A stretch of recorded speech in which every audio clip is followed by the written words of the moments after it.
আলহামদুলিল্লাহ আল্লাহ পাক রব্বুল আলামিনের দরবারে অসংখ্য অগণিত শুকরিয়া জ্ঞাপন করতেছি।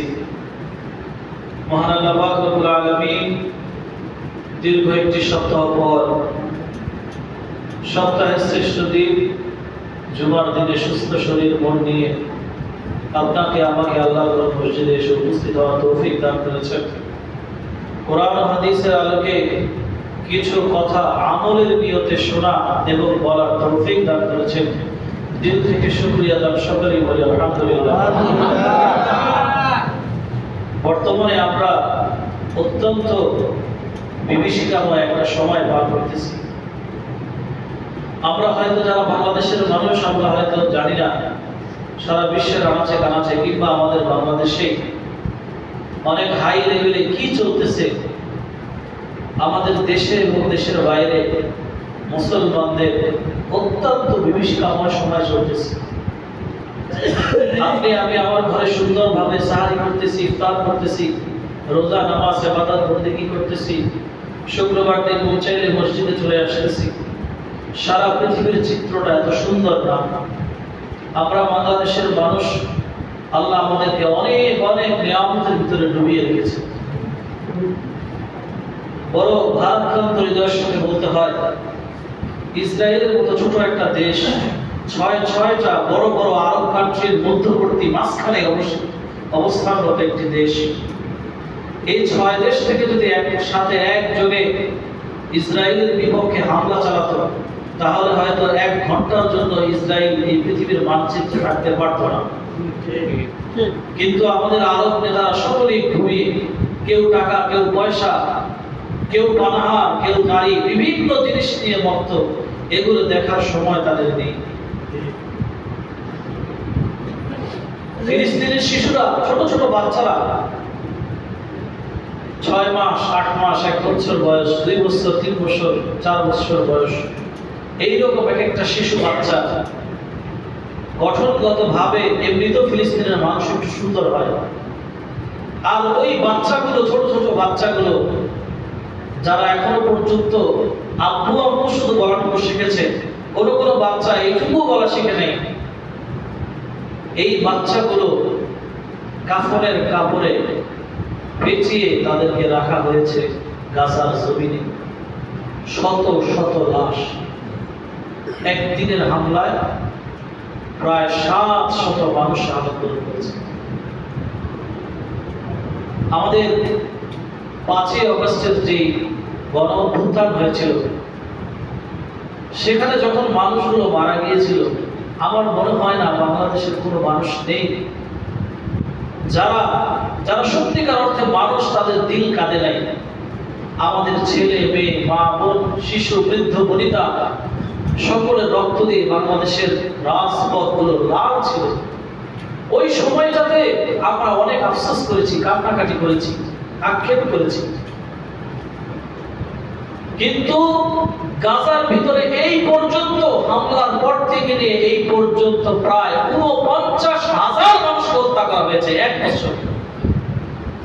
49,000 মানুষ।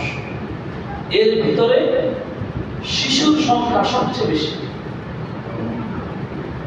একটা শিশু যদি হিন্দুর ঘরে জন্ম নেয়, বৌদ্ধর ঘরে জন্ম নেয়, খ্রিস্টানের ঘরে জন্ম নেয়, ওর মা বাবা অগ্নি পূজা করার কারণে, ওর মা বাবা দেবদেবতার পূজা করার কারণে, গাছের পূজা করার কারণে, সূর্যের পূজা করার কারণে এই বাচ্চাটাও দেখে দেখে শিখে তারপরে পূজা করে।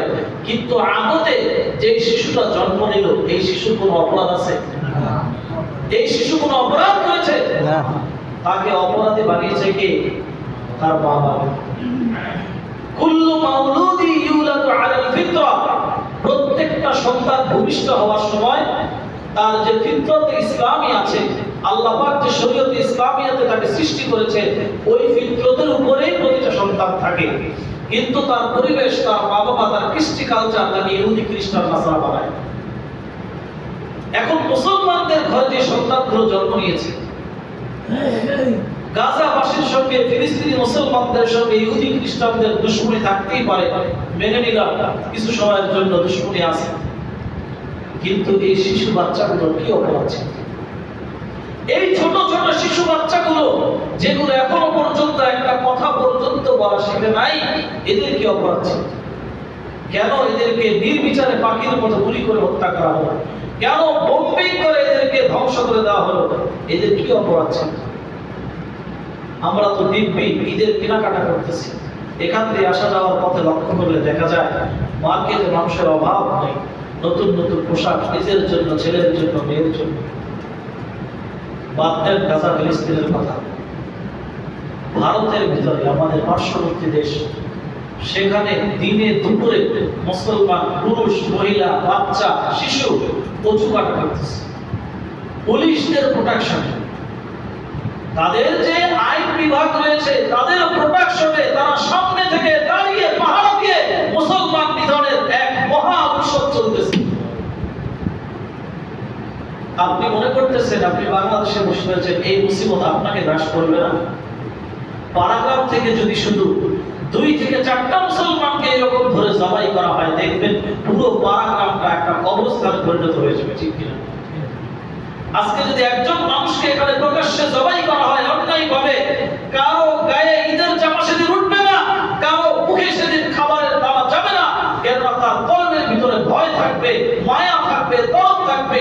আর এই মানুষটার সঙ্গে এতটা বছর কাটালাম, অন্যায় ভাবে, নির্মম ভাবে তাকে হত্যা করা হলো, এই দরদ আর কষ্ট আমাদের সবার অন্তরে তখন কাজ করবে।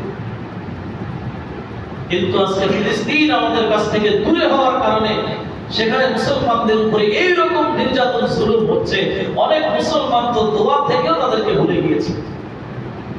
আমরা তো অনেকে তাদের জন্য তো কিছু করতে পারছি না, তাদের জন্য একটু দোয়া করব, তাদের জন্য আল্লাহর কাছে একটু রোনাজারি করব, এইটাও অনেকের জেদ নেই।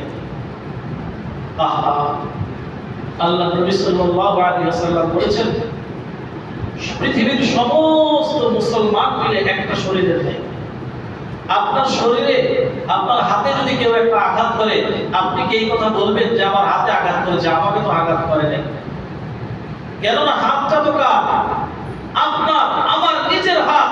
এই হাতে যদি কেউ আঘাত করে আমার যেমনি ভাবে কষ্ট লাগবে, আমার শরীরের মাথায় যদি কেউ আঘাত করে আমার কষ্ট লাগবে, আমার পায়ে কেউ আঘাত করলে আমার কষ্ট লাগবে, ঠিক তেমনি ভাবে বিশ্বের যেই প্রান্তেই কোন মুসলমানের উপরে আঘাত আসুক না কেন, ওই আঘাতটাকে আমার নিজের আঘাত মনে করতে হবে। এইটা যতদিন অনুভূত না হবে, আল্লাহর কসম আপনি মুমিন হতে পারবেন না। প্রিয় হাজিরিন, রমজান মাস চলতেছে, ছোট শিশু বাচ্চা মাত্র 5-7 বছর বয়স, জীবনে প্রথম রমজান রোজা রেখেছে, ইফতারের সময় একটা খেজুর মুখে দিয়ে খেয়েছে, অর্ধেক খেয়েছে, বাকি অর্ধেক খেজুর খাওয়ার আগেই বম্বিং এর কারণে দুনিয়া থেকে বিদায় হয়ে গেছে। আজকে ওই জায়গায় যদি আপনার ছেলেটা থাকতো, আজকে ওই জায়গায় যদি আপনার মেয়েটা থাকতো, তাহলে বুঝতেন যে একজন বাবার বুকের উপরে সন্তানের লাশ কত ভারী হতে পারে, একজন বাবার কোলের উপরে তার আদরের কলিজার টুকরা কন্যার লাশ কত ভারী হতে পারে, একজন মায়ের বুকে তার যুবক ছেলের লাশ কত ভারী হতে পারে। কেউ কোনো কথা বলতেছে না, চোখের পানি নিভৃতে ঝরছে কত মানুষের, কিন্তু রাষ্ট্রীয়ভাবে কোনো উদ্যোগ নেওয়া হচ্ছে না। কেমন যেন আবু জাহেলের অবস্থা আমাদের চলে এসেছে।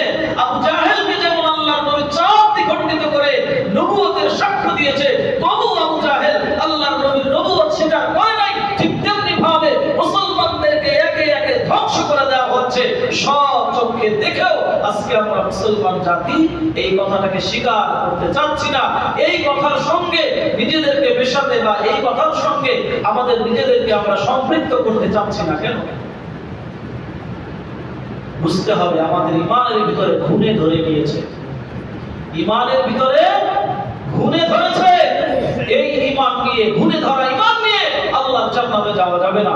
মনে রাখবেন, আজকে ফিলিস্তিনের মুসলমানদের উপরে যে নির্যাতন জুলুম হচ্ছে, এই জুলুমের প্রতিবাদ যদি আমরা করতে নাও পারি, এই জুলুমের কারণে যদি আমাদের কলবে ব্যথা না থাকে, তাদেরকে সাহায্য সহযোগিতা করার মন মানসিকতাও যদি না থাকে, এক প্রকার নেফাকি নিয়ে, এক প্রকার মুনাফিক হয়ে দুনিয়া থেকে যেতে হবে।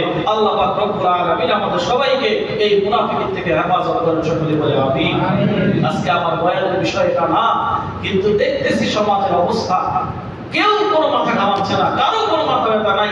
দিনের পর দিন অজস্র মুসলমান মানুষদেরকে মারতে মারতে মারতে মারতে শহর থেকে একদম গ্রাম অঞ্চলে নিয়ে